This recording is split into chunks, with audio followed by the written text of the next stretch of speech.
Hola oyentes de Radio Sefarad, esta es una última hora para informar sobre la situación que se está viviendo en estos mismos momentos en Israel. A las 6 de la tarde se vencía un ultimátum que daba Hamás en la escalada de violencia que ha planteado y a esa hora empezaron a disparar cohetes desde la Franja de Gaza, no solamente como ha sido habitual en los últimos tiempos hacia las localidades vecinas de Ashkelon o Sderot y otras de la zona fronteriza, sino directamente sobre Jerusalén. Esto es lo que estamos viendo en estos momentos, ataques que han sido ya producidos y esperamos una respuesta contundente del ejército israelí, especialmente de la aviación. Parece ser que ya ha habido un primer ataque en la zona de Gaza con algunos muertos, pero tal como se ve la escalada, es difícil prever cuándo esto va a terminar. Nosotros estamos al cierre de nuestra edición y no podemos adelantar mucha más información, pero sí recomendarles que sigan atentos a las noticias, especialmente en la prensa internacional, si pueden acceder a información en inglés o en hebreo, y si no, les recomendamos, por ejemplo, Ynet en español, YNet español, como una fuente más o menos fiable de información.com. Allí entrarán y encontrarán información en español actualizada. Mañana seguramente seguiremos informando con más detalle de lo que está pasando ahora mismo.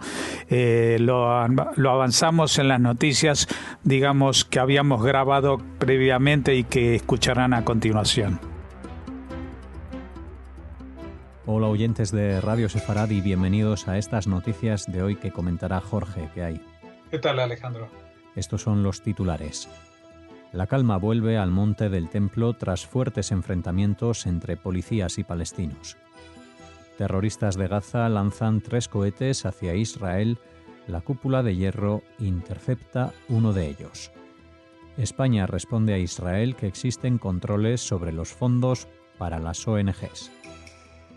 Israel registra menos de 1.000 contagiados activos de coronavirus por primera vez. Estos son los asuntos de hoy en la primera parte de las noticias de hoy, que dará paso a la agenda cultural. Una relativa calma volvió a sentirse en el complejo de la mezquita de Al-Aqsa en la ciudad vieja de Jerusalén el lunes por la tarde. La policía se retiró del lugar después de horas de enfrentamientos y los manifestantes palestinos en el lugar declararon la victoria. Estos violentos enfrentamientos entre la policía israelí y alborotadores palestinos habían estallado en el monte del Templo en la ciudad vieja de la capital israelí el lunes por la mañana, por lo que se prohibió a los judíos visitar el lugar sagrado en el Día de Jerusalén, que marca la reunificación de la capital por Israel después de la Guerra de los 6 días de 1967. Los enfrentamientos en la capital comenzaron este mes cuando la policía bloqueó la plaza frente a la entrada de la Puerta de Damasco a la Ciudad Vieja, un lugar de reunión popular para los residentes palestinos de Jerusalén durante el mes sagrado del Ramadán. Las barreras fueron removidas luego de prolongadas protestas. Las tensiones se profundizaron por el posible desalojo de 4 familias palestinas de sus casas que son reclamadas por ciudadanos judíos en el vecindario de Sheikh Jarrah en Jerusalén Oriental y por una serie de ataques perpetrados por palestinos contra judíos ultraortodoxos en la ciudad, que luego fueron publicados en la red social TikTok. Bueno, ya saben, porque los noticieros televisivos han vuelto a la nueva normalidad, se puede decir. Ya no se habla de la vacunación, de los éxitos de Israel, de las relaciones diplomáticas con otros países, sino que se muestran escenas de violencia. En este caso, hay una novedad, en vez de ser los soldados israelíes, es la policía israelí contra los palestinos. Ahora tenemos que explicar varias cosas que en las noticias no se han aclarado. Por ejemplo, puede verse como un coche judío, por decirlo así, para diferenciarlo de los palestinos, se estampa contra un volardo en una calle de Jerusalén Oriental. En las noticias aparece el locutor diciendo que fue un intento de atropello y no que en realidad ese coche fue apedreado y por lo tanto el conductor perdió el control y se estampó contra un volardo, no contra la gente. Eso es una de las pequeñas variaciones en las noticias que se pueden encontrar. Luego, cuando se habla que estos enfrentamientos se deben a que se han desalojado o expulsado 4 familias palestinas de sus casas. Bueno, como bien decimos ahora, estas casas son reclamadas y la justicia se ha pronunciado en favor de sus propietarios legales, que son unos judíos. ¿Qué le vamos a hacer? A veces pasan esas cosas, que en un barrio donde hay una mayoría árabe, pues hay propietarios judíos modernos, es decir, que lo han comprado ahora o que tienen la propiedad demostrada desde hace mucho tiempo y que ha sido ocupada de forma ilegal por familias palestinas durante los últimos 50 o 60 o 100 años, da igual. El tema es que estos desalojos no se han producido, se han pronunciado la justicia y entonces ya han empezado los desmanes. Luego estamos hablando de que quizás todo esto provenga de una especie de provocación porque los israelíes querían desfilar por Jerusalén Oriental, como si esto fuera, no sé, las marchas del Ulster, de los, ya no me acuerdo quiénes pasaban por los barrios de los otros. Esto no es una marcha y no es la reivindicación de una conquista ni de una ocupación, sino de la recuperación de un territorio que había sido conquistado por un ejército jordano, en este caso, mejor dicho, transjordano, porque así se llamaba el país en el año 49, cuando se firmó el armisticio, y que había conquistado y no había retrocedido de sus posiciones partiendo a la capital de Israel, Jerusalén, en 2 secciones. Con lo cual, pues cuando 19 años después tiene lugar, 17 años después, tiene lugar la llamada Guerra de los 6 días y se recuperan estos barrios orientales de Jerusalén, no se conquistan, sino que se reunifican. Vamos a ver, cuando Berlín, con la caída del muro, se reunificó, pues nadie dijo que Occidente había conquistado por la fuerza a Berlín Oriental, ¿verdad? A pesar de que pues, lo que se produjo fue una reunificación con los alcaldes y las autoridades de Berlín Occidental. En este caso, pues Jerusalén quedó en los barrios que habían sido recuperados, quedaron incorporados a Jerusalén y por lo tanto a la soberanía israelí. Por lo tanto, los habitantes árabes de esos territorios, de esos barrios, tienen el documento de identidad israelí. Lo digo porque alguien puede quizás pensar de que, bueno, que los palestinos ahora se están sojuzgados y que esto que lo otro, bueno, seguramente esto puede pasar o se puede discutir o debatir sobre ello en los territorios en disputa. Pero Jerusalén no es un territorio en disputa, sino que es indisputablemente parte del Estado de Israel desde el día mismo de su declaración, un 14 de mayo de hace 73 años ya. En el término del calendario hebreo ya cumplidos y en los términos del calendario gregoriano que se van a cumplir esta misma semana. ¿Qué tiene que ver esto con lo que está pasando y de dónde viene toda esta algarabía? Pues hay varias razones que justifican.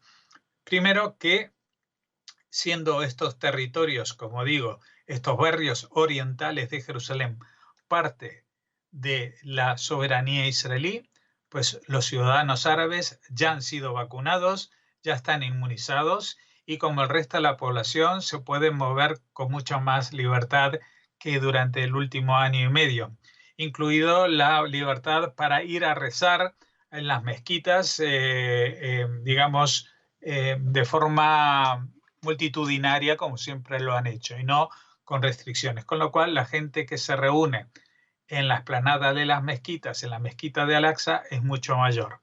Segundo, estamos en la época del Ramadán.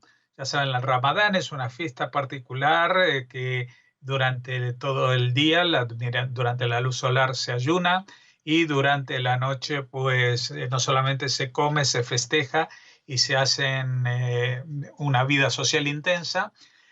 Y digo particular porque es una fiesta que va con el calendario musulmán, que es más corto que los 365 días, con lo cual esta fiesta de Ramadán se va moviendo año tras año, va retrasándose. Y ahora ha coincidido con este recuerdo en el calendario hebreo del día de la recuperación de Jerusalén, el día de Jerusalén.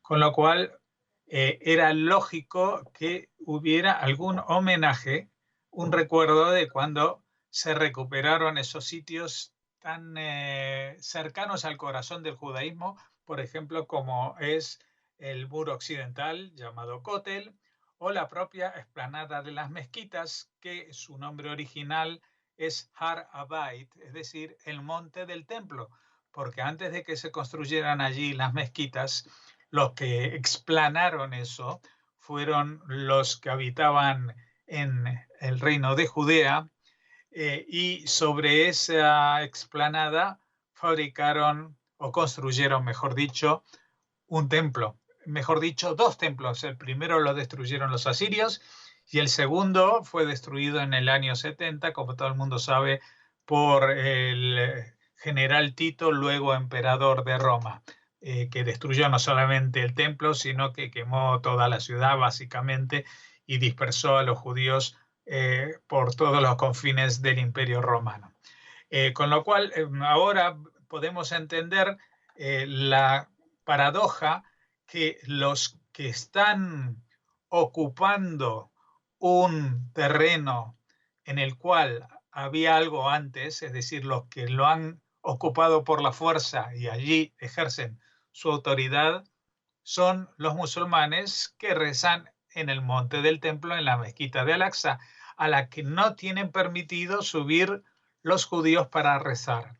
Pero dejando aparte las cuestiones religiosas, si se puede rezar o no, pues lo que sí es cierto es que los judíos, como cualquier israelí, porque hasta los turistas tienen derecho a esto, pueden subir a la explanada esa, especialmente en un día como el Día de Jerusalén, ¿no? Para recordar que eso se consiguió recuperar justamente en un día como este lunes, según el calendario hebreo. Pues nada, al final los judíos han tenido que abstenerse de festejar este día, por lo menos de esa manera, porque la situación, digamos, se ha vuelto demasiado tensa. Los musulmanes se han encerrado en la mezquita con piedras y adoquines para descargar sobre los judíos si aparecen. Han habido enfrentamientos durante varios días con la policía, y todo esto sobre el marco o el fondo, el trasfondo de una fiesta del Ramadán, que durante el día se pueden hacer estos desmanes porque por la noche se recuperan las fuerzas, y que incentiva el fervor religioso, en este caso coincidiendo con el Día de Jerusalén, pero no porque caigan juntos o hayan caído juntos en el año 67, sino porque este año coinciden el calendario hebreo del Día de Jerusalén con el calendario musulmán, que va variando de año en año, como he explicado. Por lo tanto, lo que vemos es una situación bastante surrealista en la cual alguien ha querido aprovechar estas circunstancias que unen los calendarios o los enfrentan, las religiones y las situaciones, para provocar un enfrentamiento simplemente porque ahora se puede. ¿Qué quiere decir? Que ahora ya están desconfinados y la nueva normalidad es esto: volver a los enfrentamientos y los desmanes, volver a los ataques con cohetes que veremos en la próxima noticia, y volver también, por decirlo, a la situación de falta de democracia en los territorios controlados por los palestinos, que han convocado las elecciones y nuevamente, como vienen haciendo desde hace 15 años, las han anulado, postergado, sine die o con un calendario que tampoco se va a cumplir. Terroristas palestinos de la Franja de Gaza lanzaron 3 cohetes hacia el sur de Israel en la mañana del lunes, activando las sirenas del sistema de alerta temprano en la ciudad de Sderot y las comunidades aledañas. Al menos uno de los cohetes fue interceptado por la batería antimisiles Cúpula de Hierro. No se registraron heridos ni daños materiales.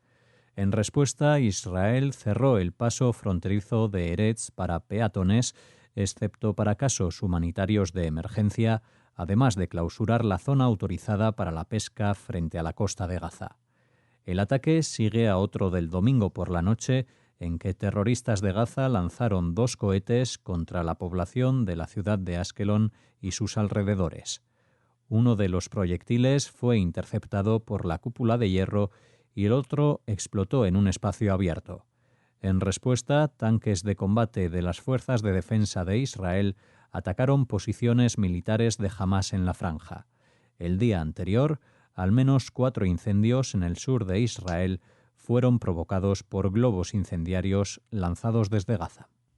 Bueno, en el comentario que hice justo antes, hablando de la situación en Jerusalén, dije puse la suposición de que esto no respondía a una explosión espontánea de revuelta, sino a una provocación orquestada desde muy arriba. En este caso, por razones políticas internas palestinas, porque los miembros del grupo terrorista Hamás están muy cabreados porque Mahmoud Abbas le acaba de robar nuevamente unas elecciones y les acaba de robar nuevamente la posibilidad de acceder al control y el poder de lo que se podría llamar no el Estado, pero sí el mundo palestino, es decir, lo que sucede en Cisjordania y lo que sucede en la Franja de Gaza.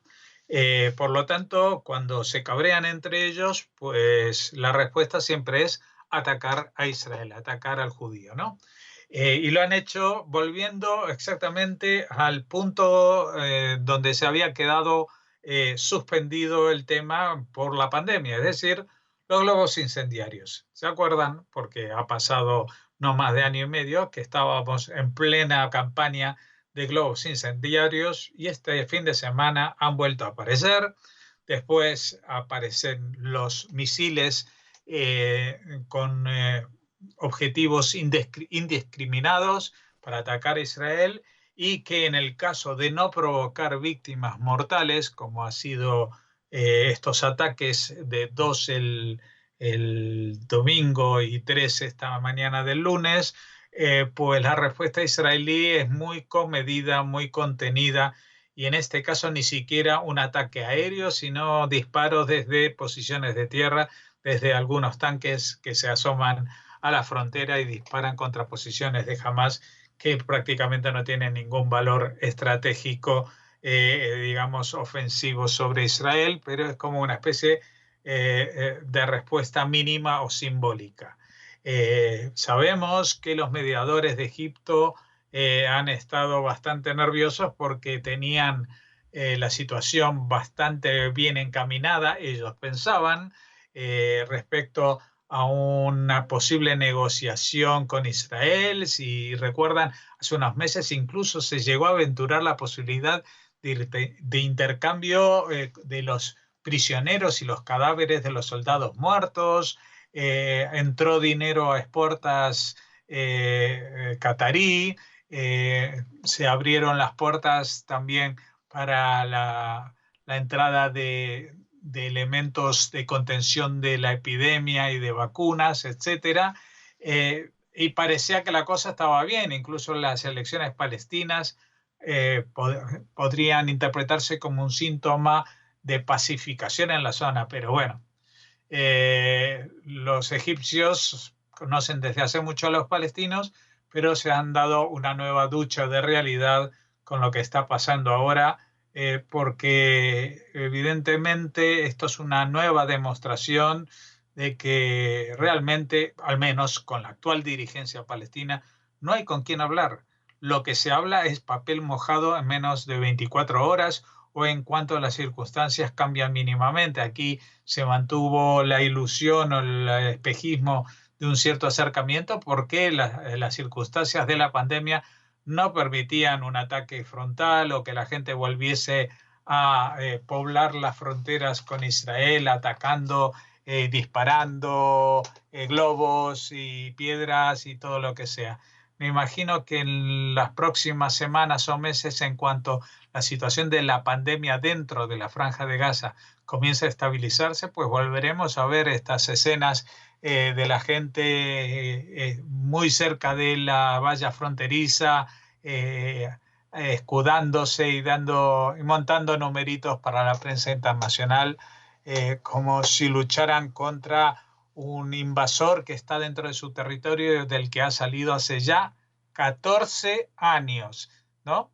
O me he hecho malas cuentas porque estábamos en 2007, cuando Israel decidió retirarse unilateralmente de ese territorio, que es el único del mundo, calculo yo, que es Judenfrei, es decir, donde no existe, no sobrevive y no se admite a ningún judío.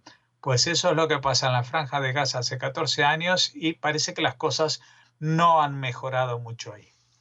España ha respondido a las acusaciones de Israel sobre el supuesto desvío de fondos de las ONGs a las que apoya a financiar a grupos terroristas en relación a la detención de la cooperante española Juana Ruiz, subrayando que la AECID cuenta con procedimientos reforzados para evitar cualquier desviación de este tipo.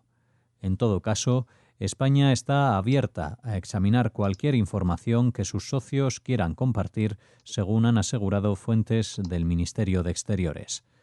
El desvío de decenas de millones de euros de fondos europeos al Frente Popular para la Liberación de Palestina, considerado terrorista por Israel, Estados Unidos y la Unión Europea, es la base para la detención de la cooperante española detenida hace más de 3 semanas por Israel y acusada formalmente por la Fiscalía Militar de 5 cargos, entre ellos pertenencia a organización ilegal.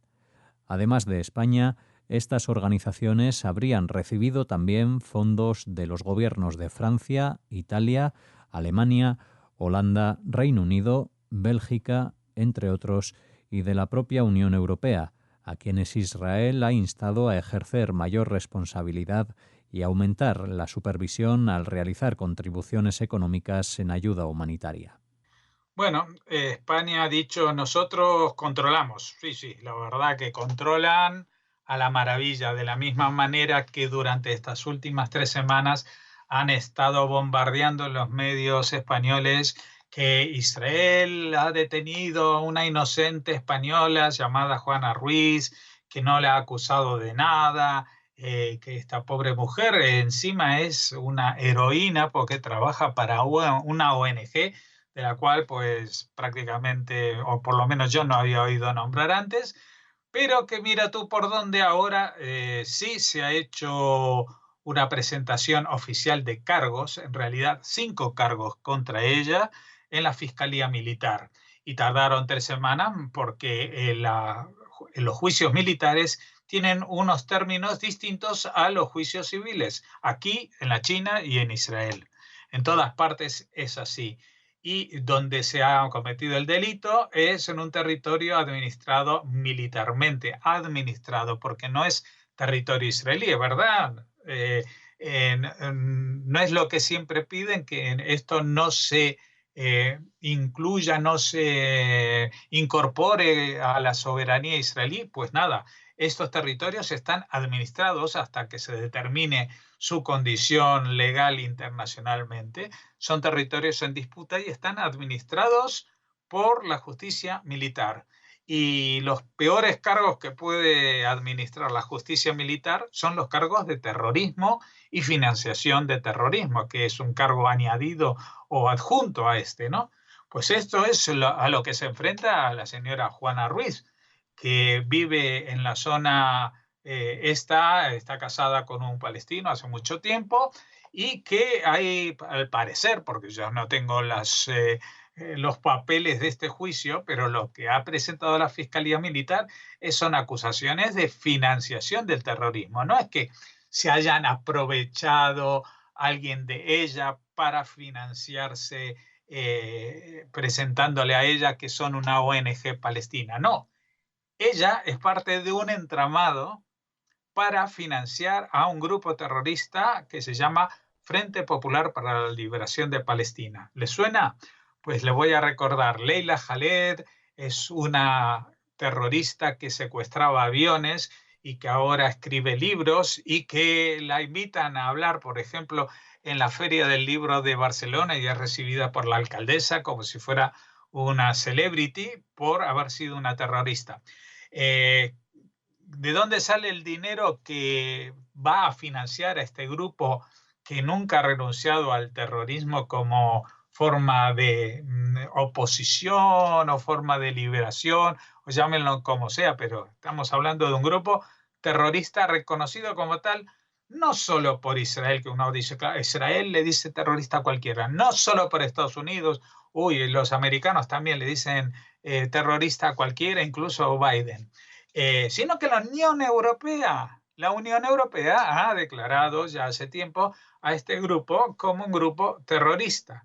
Entonces, si es un grupo terrorista y alguien lo está financiando de forma oculta, pues evidentemente estamos hablando de financiación del terrorismo y con lo cual, pues yo pediría como mínimo que los estados que han estado financiando pues mantuvieran un poquito la boca cerrada, hicieran los deberes antes de proclamar que tienen que liberarla y porque esta persona es inocente. ¿Cómo saben que es inocente? ¿Acaso han tenido acceso a todos los papeles y todas las evidencias que ha juntado la Fiscalía? El juicio no ha comenzado, por lo tanto, no creo que sea así.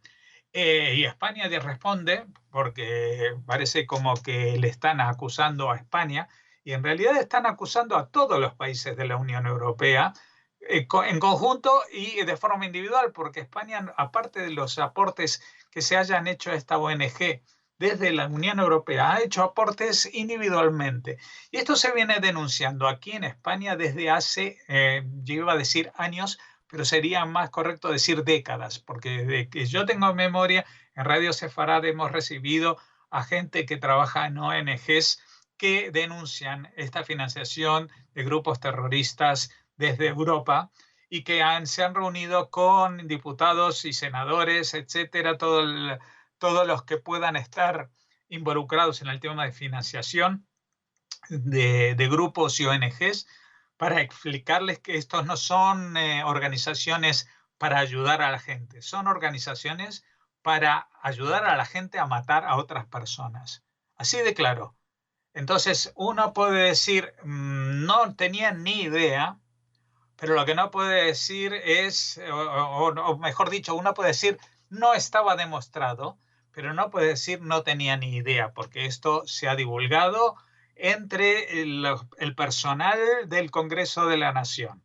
Esto lo sabe el Congreso de la Nación aquí en España. El Congreso de España ha sido reiteradamente avisado de esto. Entonces, otra cosa es que digan no se ha demostrado, ¿vale? Pues no se ha demostrado. Aquí hay dos cosas. Una, esperar hasta que salga el juicio y veremos cuál es la demostración y en todo caso, pues me imagino que Israel tendrá que retractarse si no ha podido demostrar nada. Y otra cosa es que si se demuestra, pues lo que ahora declaran que España cuenta con procedimientos reforzados para evitar cualquier desviación de este tipo, pues se lo tengan que replantear. porque estamos hablando de financiación del terrorismo. Recordamos, los que tenemos no 8.000 años, sino apenas unos cuantos menos, que el final del terrorismo en España, el final de los grupos terroristas como ETA en España, vino de la mano de las medidas contra la financiación del terrorismo. Por ahí se empieza. Y es lo que más le duele y es la forma más eficaz de hacerlo. Uno puede detener a 1, a 2, a 10, a 100, a 1.000, pero van a seguir surgiendo mientras exista una vía de financiación. Pues lo mismo pasa con el terrorismo, en este caso palestino.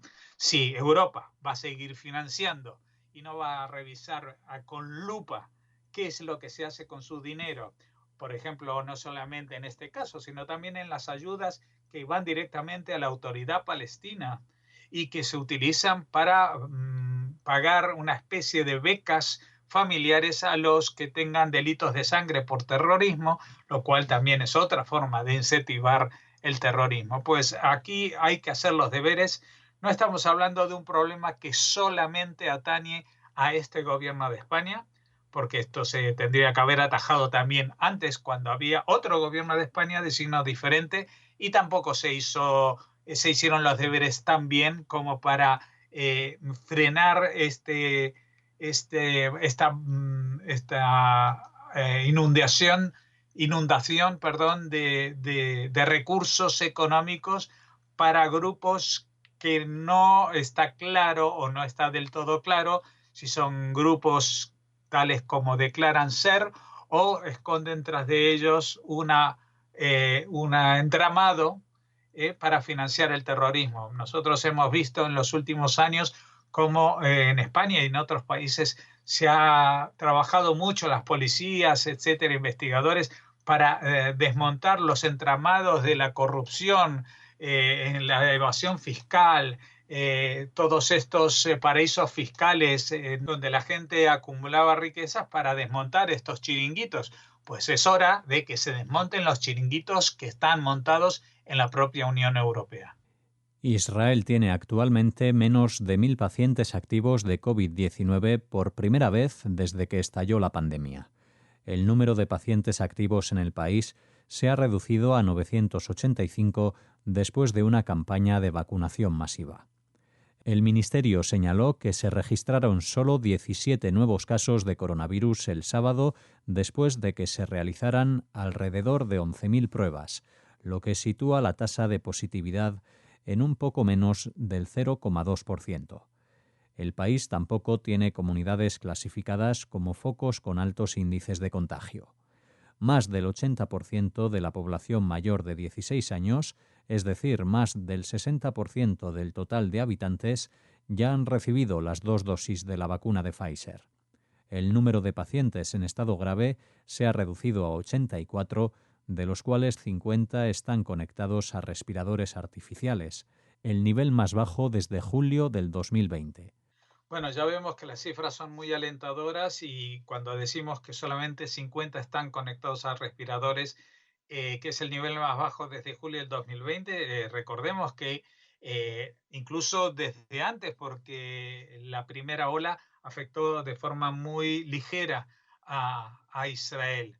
Es decir, que realmente los números hoy en día son muy optimistas, estamos con cifras de 2 dígitos solamente en contagios diarios, y esto está bajando y cada vez más.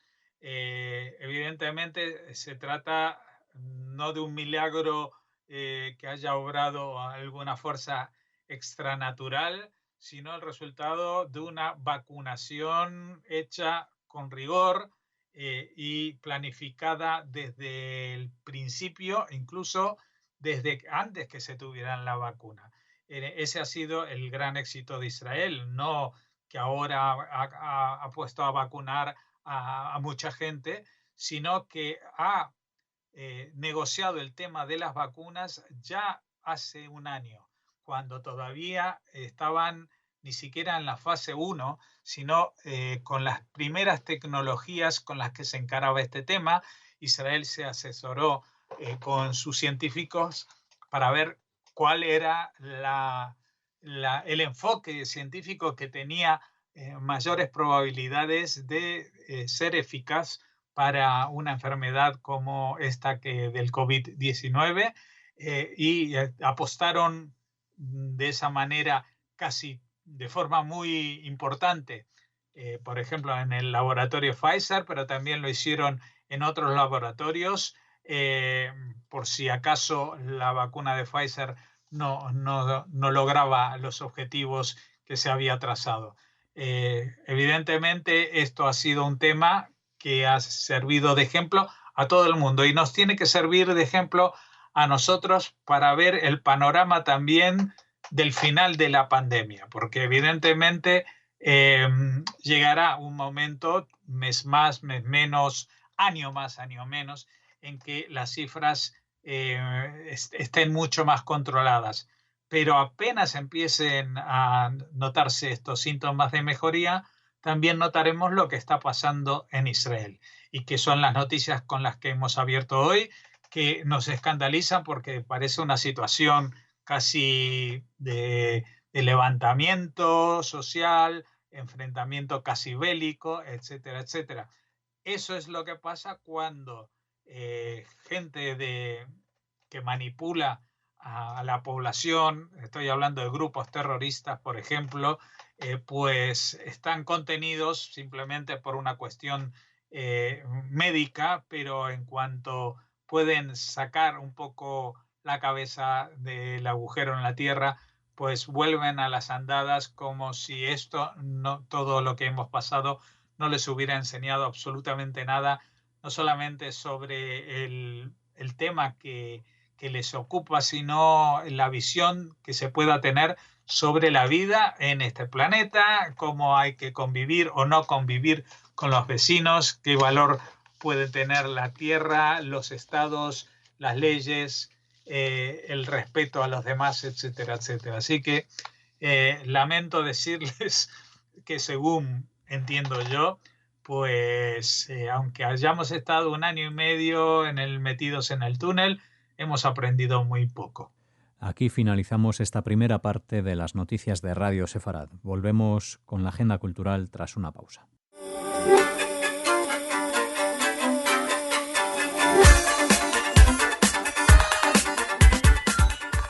Comenzamos la agenda cultural de estas noticias y saludamos para ello a Raquel, que nos las trae aquí a este espacio. Hola. Hola Alex, hola a todos, esperamos que estén muy bien. Comenzamos con una muy buena noticia, porque el Justo entre las Naciones Ángel Sanz-Briz se le ha otorgado por el Ayuntamiento de Zaragoza el premio Estrella de Europa. Bueno, ya saben quién es de sobra Ángel Sanz-Briz, pero se lo recordamos. Ángel Sanz-Briz es uno de los justos españoles, un diplomático quien desde la Embajada Española en Budapest, en Hungría, logró salvar del Holocausto a más de 5.000 personas durante la Segunda Guerra Mundial. El acto de entrega del galardón ha tenido lugar el pasado domingo en el Salón de Recepciones del Ayuntamiento zaragozano y han sido las hijas de Ángel Sanz-Briz, Paloma y Ángela, las que han recogido la distinción de parte del alcalde de Zaragoza, Jorge Azcón. El regidor ha ensalzado en su discurso la figura del diplomático zaragozano. Ha dicho que lo que Sanz-Briz hizo como diplomático en medio de la peor barbarie que ha conocido el ser humano es una heroicidad auténtica que debe ser recordada como un acto de grandeza y valentía que nos reconcilia con el ser humano. Por este motivo, ha añadido, la memoria de tan ilustre personaje debe permanecer siempre viva como un gigantesco faro. Ha señalado, es fundamental que le recordemos junto a otras personas que no miraron hacia otro lado y que arriesgaron su vida para hacer prevalecer el sentido de humanidad frente al sufrimiento de los perseguidos. Por su parte, Ángela Sanz-Briz, hija del diplomático, ha recordado a su progenitor al recoger el premio Estrella de Europa. A mi padre en 1944 en Budapest con 34 años le salió la vena aragonesa, el coraje, la humanidad y el sentido de responsabilidad para salvar el mayor número de vidas humanas posible, ha asegurado. En su opinión, su padre estaría muy orgulloso de recibir este premio en su ciudad natal a la que tanto quería. Así que desde aquí nos unimos a las felicitaciones que seguro que ha recibido la familia Sanz-Briz en estos días, Alex. Pues muy buena noticia para abrir esta esta agenda cultural de hoy aquí en Radio Sefarad, hablando de la figura y del reconocimiento a Ángel Sanbrid. Continuamos ahora con más temas de la agenda de hoy. Sí, puesto que el realizador gallego Eduardo Soutullo va a estrenar su documental Canciones para los niños muertos en Auschwitz en la sección oficial del Ner Nazareth Film Festival de Israel, que se celebra del 6 al 8 de junio. A la espera de que se confirme su participación en otros festivales, de momento, también está confirmada la proyección de este documental en la sección oficial de Fitness que acoge la ciudad de Badalona del 22 al 31 de octubre. Según ha explicado el propio autor, el documental lo realizó entre los meses de julio y agosto del año pasado, durante el semiencierro pandémico. Explica además que se encargó de realizar todas las funciones, desde la producción hasta la redacción del guión, la dirección o el montaje. La única excepción, ha querido recalcar, es la música integrada por composiciones de Gustav Mahler. En este sentido, el propio Soutullo apunta que 4 de las canciones del documental fueron escritas por Mahler en 1904. El documental desvela 4 testimonios procedentes del campo de Auschwitz sobre la historia real de Gisela Perl, la ginecóloga prisionera que ayudó a abortar a cientos de reclusas para impedir que Joseph Mengele las utilizase como cobayas humanas en sus experimentos y sus supuestos estudios médicos.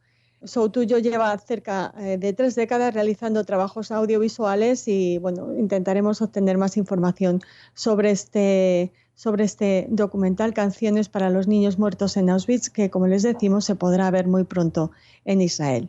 Muy bien, pues así llegamos con este documental hasta el último apunte que cierra la agenda cultural de hoy aquí en Radio Sefarad.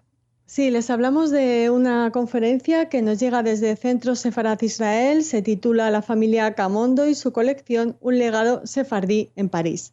Es una conferencia que correrá a cargo de Barbara Lassig, doctora por la Universidad de Manchester y profesora del Sotheby's Institute of Art.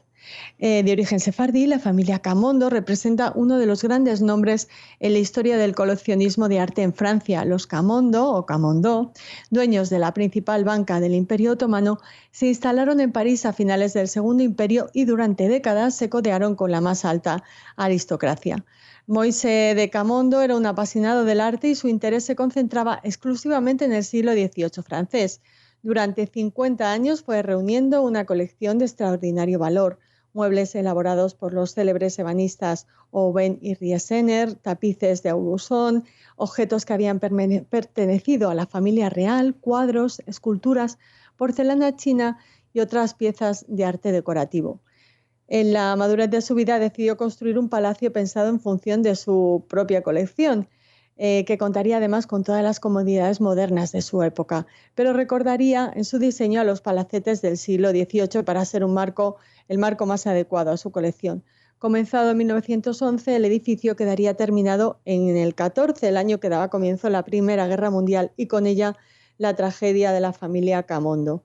Moïse tenía un hijo, Nissin, y una hija, Beatrice. El hijo combatió como aviador durante la Gran Guerra y allí perdió la vida, y en la Segunda Guerra Mundial su hija Beatriz y sus 2 hijos fueron deportados a Auschwitz, donde fueron asesinados, los nietos de Moïse Camondo. La colección puede verse actualmente en el Museo Nissin de Camondo de París. En esta conferencia, la profesora Lassig ofrecerá las claves para entender la importancia de la colección Camondo y el modo en que esta familia consiguió reunir una de las colecciones de arte decorativas más importantes del mundo. Será este martes 11 de mayo a las 6 de la tarde y la conferencia, les hemos puesto el enlace, la podrán seguir desde el canal de YouTube de Centro Sefarad Israel. Muy bien, pues así con la invitación a esta conferencia de la familia Camondo nos despedimos en la agenda cultural y les esperamos aquí en las noticias de Radio Sefarad. Hasta entonces, Raquel. Hasta entonces, Alex. Hasta mañana a todos.